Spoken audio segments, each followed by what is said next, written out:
Merry Christmas and happy holidays, everyone. Today is December 23rd, which also is the anniversary of the Federal Reserve, which is neither federal nor reserving anything. That's a whole other subject. But during this holiday season, it's important to keep in mind that the only time Jesus used violence was against the money changers. So when people ask, what would Jesus do? Just remember that going into a temple and flipping over tables and whipping bankers is not outside the realm of possibility. And episode 3 that we recorded gets into the history of central banking and also gets into Macron and how he's tied into the central banking. But anyways, I made this video back in 2016 that explains why we are all slaves to central bankers. This was recorded on Facebook Lives, and a few times it cuts in and out, and I edited those out. This is very important information to understand. It was not political. It's not about being a Republican or being a Democrat. I mean, basically, if you're alive today, you're getting screwed by the system. So I'd ask you to, in the name of the holiday spirit and in the name of Jesus, to actually watch this video, because it's very important that this information gets out. And unfortunately, this information is not very well known. Hey everyone, it's Tim Pichot, and today I just want to make a really quick video explaining how we are all slaves to central bankers. And so what I want to do, and I don't want this to be a really long video, really long, drawn out, but actually first let me make sure. But how the financial system works, and I'll bring this a little bit closer, is you've got the Treasury Department. Draw a little box there.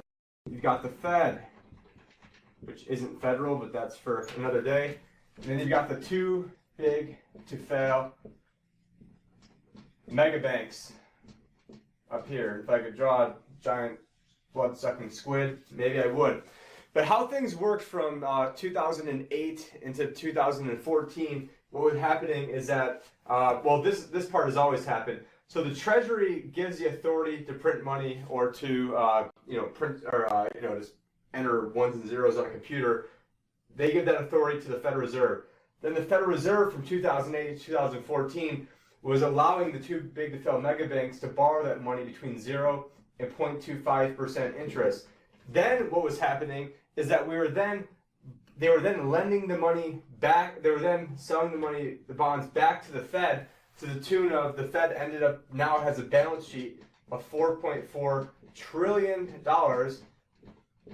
And so what they're talking about now is actually selling these bonds, getting them off their books and then into the public. So if the intent of doing this program was to stimulate the economy, then if we're doing the opposite of that, then wouldn't the end result be the opposite of that, where it ends up hurting the economy?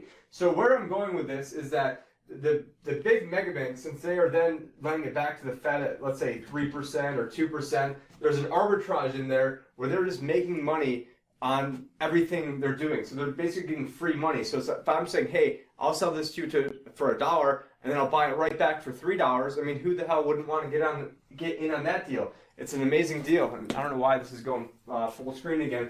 But what I'm saying is that this entire system is fraudulent, because why can't the American people just borrow money from ourselves and not even have to pay interest on it? The whole thing is a scam. And the biggest part of the scam that most people don't realize is that since our money is actually created from debt, what that means is that in 1913, when the Fed was created, actually on the day before Christmas Eve, when there was only a couple people on the floor, but that's a whole other story. So the very first dollar that was created had 4% interest on it. So that meant after year 1, you owed $1.04. Now, if you only created $1, then how do you ever pay back $1.04? Well, then you've got to borrow another dollar. And so why the system is basically rigged is let's say you've got the debt here, and this represents the debt. And then let's say the money is over here, and the money, you're gonna have less money because there's interest on the debt and not in the money. If you actually go to, let's say, pay off your debt, what you're doing is you're actually decreasing the monetary supply. So if you could actually take all the money in existence, use it to pay off all the debt, and what would happen is there'd be probably first a deflationary spiral, then a hyperinflation, where the money would become the whole system would basically implode. And I think rather than me rambling in on this right now, what I want to do is actually show you guys a quick video that I have. So I'm going to turn this around. I didn't make this up. It's called Hidden Secrets of Money, Part 4. We'll get zoomed in on here, and we'll get this playing. But first, we need to understand the mumbo-jumbo of the so-called debt ceiling. It's all based on a huge paradox. There was interest due on that bond, and there was interest due on every one of those loans that the banks made. That means that there is interest due on every dollar in existence. Let me ask you something. If you borrow the very first dollar into existence, and that's the only dollar that exists on the planet, but you promise to pay it back plus another dollar's worth of interest, where do you get the second dollar to pay the interest? The answer is that you have to borrow that one into existence and promise to pay it back with interest as well. So now there are $2 in existence, but you owe $4. And so on and so on.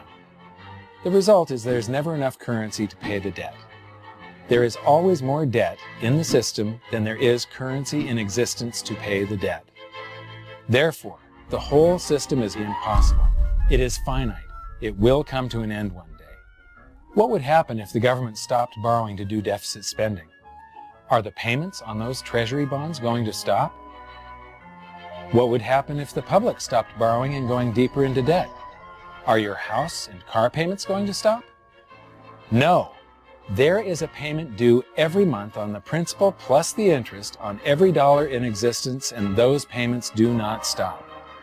If we stop borrowing, then no new currency is created to replace the currency that we used to make those payments. Whether you're making a payment on a loan or paying tax to make a payment on a bond, the portion of the payment that goes to pay off the principal extinguishes that portion of the debt. But the debt also extinguishes the currency. Currency and debt are like matter and antimatter. When they meet, they annihilate each other.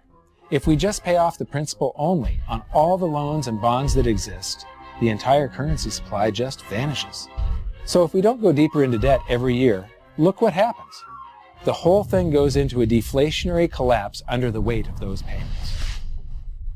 Politicians and... Okay, so again, if you guys want to see that entire video, that is called Hidden Secrets of Money. It's just one of the videos I stumbled across. And so when you see all these politicians talking about, we're going to get rid of the debt, or we're going to lower the debt, it's basically mathematically impossible at this point to do anything. Even from day one, it's mathematically impossible because of the very first dollar you created, the whole system is based on debt. Now you have people like Abraham Lincoln, who, I'm not a huge fan of Abraham Lincoln, but one of the things he said was, I have an army in front of me, that's the South, and I have an army of European bankers at my rear, and I far more fear the army at my rear. You've got other guys like Thomas Jefferson, who, and again, I'm paraphrasing here, who said things along the lines of, if we ever allow private central banks to issue the currency and credit of our nation, our grandchildren are going to end up homeless on the continent our forefathers conquered. First by inflation, then by deflation, and then it goes on and on and on. And then you've got guys like Andrew Jackson saying, you guys are a den of vipers, and by eternal God I shall rout you out. And again, I'm not just saying this as some layman. I was probably one of the youngest people ever to pass the Certified Financial Planner exam, so I've got the proof up there. I don't know if that's coming in right, but I was on the class. So when it comes to this stuff, this is my absolute main wheel work right now, trying to make it home, see my kids. But hope you guys found this valuable, and this is probably more of the videos that I'm going to be coming out with soon. So since this video was recorded several years ago, we have come out with tons of content since, and what I wanted to do now is just take some time to go over some of that content that I think is definitely very valuable for everyone to pay attention to, especially if they care about their money, holding on to their money, and securing their investments and their retirement. Thank you for watching our latest video or listening to our latest podcast. Now, a lot of people are probably finding out about me for the very first time, and I take full responsibility for not doing a good enough job marketing myself, if that is the case. In any event, the Liberty Advisor podcast is meant to be informative with evergreen content and not just a show complaining about what's currently going on. If this is a podcast that you've only recently discovered, we'd like to invite you to check out some of our past episodes. And for some more background, the months leading up to the election, I was really mad at the Libertarian Party. Basically, they were acting like socialists. You had Bill Weld talking about gun control. And at that point, I just completely lost it and decided, you know what, I'm done representing the Libertarian Party. What I'm going to do now is try to have libertarians vote for Trump. And there is, a lot of good things that Trump did do that I thought he was going to, but I didn't think it'd be the end-all, be-all that all of a sudden now we've elected Trump and, all our problems are solved. But some of the other things I did was, I helped popularize the term fake news, probably was one of the first, if not the first. I have not seen someone who had the list before me. What we did is I had a list called fake news list that ended up going viral, and not saying I'm the first person to ever string those two words together, but I did think that I was probably the first person to appropriate that term from the left and at least have it go viral. But with Trump winning, I didn't think that all of a sudden, it'd be a new day for America. He did a lot of good things, such as, getting us out of the Trans-Pacific Partnership, the TPP. We had all the different, basically prevented, World War III with Russia, or at least we helped postpone that. Obviously, Hillary didn't get in, another good benefit. Now we're seeing drawdowns in the war on Syria, which, Obama told us was not going to be a war. Same thing with Afghanistan as well. We get to at least keep the Second Amendment for a little while longer, although there was a bump stock ban that I was not a big fan of. And, really, just a ton of other things that are positives, especially, the culture of now knowing about fake news and not trusting the media. So, I don't want to, rain on this parade and make it sound like there's nothing good that's been done. But if there was, 999 promises that were kept and out of 1,000, and the one thing that wasn't done was reining in the Fed or ending the Fed, or, shining light on the Fed. And right now, yeah, he is shining some light on the Fed, but the light is, hey, how come you're not, keeping the bubble going for me too, instead of pointing out that the Fed shouldn't even exist in the first place. But, that's really enough about that. And what I want to get into is I had a presentation at the Arizona Breakfast Club called The Trump Effect and Why Good News is Bad News. And really the entire premise of that is that Donald Trump coming in would be good news, at least for all the people sitting on the sidelines. And now you'd probably see the market go up. But what would happen, especially from like the repatriation of money and the tax cut, is that companies would bring their money back here. They'd buy back their own stock. That would temporarily, and again, it's important to note, this would temporarily make the stock market go up. And what I want to do is have my clients win at the end of the game. Doesn't matter who's winning in the third quarter. Doesn't matter. It only matters who's winning at the end of the game. So what I thought that the premise would be that all this good news would now lead to the Fed not having the excuse to not raise rates, which would then lead to bad news with the rates going up. And we've got more on this a little bit later on. But again, this was something where you guys can go back to this episode 12, I believe. And I messed up some numbering in the beginning. So actually I don't have an episode 13. I figure, hey, if you're going to be off by one episode, 13 is probably a lucky one to leave out. Again, that was recorded from an audio camera, so not the best audio quality. Episode 10, we have an interview with Doug Casey and Ernest Hancock on Ernest Hancock Show. And I ended up getting Doug, scheduled him, and figured, hey, I'd kill two birds in one stone. Great place to find out about the global economic slowdown. Episode 16 gets into, and I'm trying to find it over here, gets into, let's just try to keep finding it over here. I got to scroll down. Here we go. It's called Why America's Pension System Will Fail. The title is pretty self-explanatory, but I also get into one of the biggest risks investors face, which is sequence of return risk, and how that plays into an impending pension collapse. Highly recommend that one. We've got episode 18, which is Tim predicts the vol cost. Trying to find it. There we go, right there. And on this episode of the Ernest Hancock Show, I said the worst thing someone could do. And again, the Dow was at almost 27,000. And what it was, the day or two before the high. And then we just recently hit a high again in late September. That pretty much got just like a tiny bit over that, over where we were back in January. So the worst thing an investor can do would be short the volatility index, which in layman's terms means you're betting that the amount of volatility in the stock market would go down, and it was already at an all-time low. I thought it was the dumbest thing you could possibly do. I said it on air. 2 weeks later, that volatility index completely blew up. A lot of people were borrowing money. They were on leverage. And there was actually, at least I know of one fund that went completely belly up. All the investors lost all their money in that fund. And there were several more that were down, well over 80, 90%. And this was something I saw coming a mile away, or ended up being 2 weeks away.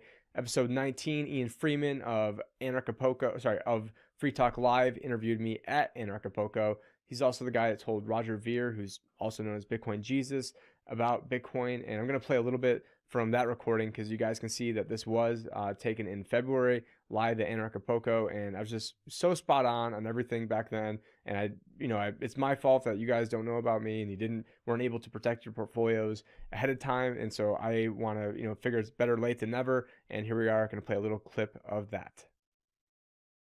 Document of ongoing financial collapse as it occurs. So the financial collapse. Now let's talk a little bit about that, and then we can talk about you and what your path and journey has been so far to liberty. So what kind of collapse are we talking about here? Are we talking about the collapse of the U.S. dollar? I think ultimately it leads to the collapse of the U.S. dollar because right now the Federal Reserve is in a rock and a hard place. That's of their own doing, so I don't feel sorry for them at all. But there's really three things they're trying to save. They're trying to save the stock market, the bond market, and the dollar.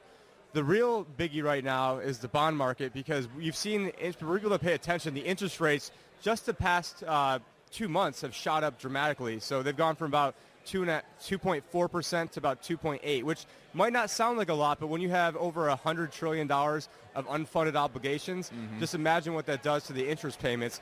And so the Federal Reserve right now is in this pickle right now where, and again, this is something that I was documenting about 13 months ago. I gave a presentation on Ernie's show called The Trump Effect and Why Good News is Bad News. And the premise is, and I'm doing this in little air quotes right now, but we've got so much good news, and again, in air quotes, good news, in terms of inflation being above 2%, the job numbers, we know they're rigged, but they're supposedly low. So the Fed is losing cover to not raise rates. So during the 8 years of Obama, it was a constant flow of bad news. So the Fed kept kicking the can down the road. They kept getting excuses to not raise rates. Well, now, Trump the other day tweeted out, I don't understand why there's so much good news, yet the stock market goes down like there's bad news. I'm like, well, you should have listened to the presentation 13 months ago because the real enchilada is not the stock market, it's the bond market. Because when the rates go up, whether it's the market dictating the rates or the Federal Reserve raising rates,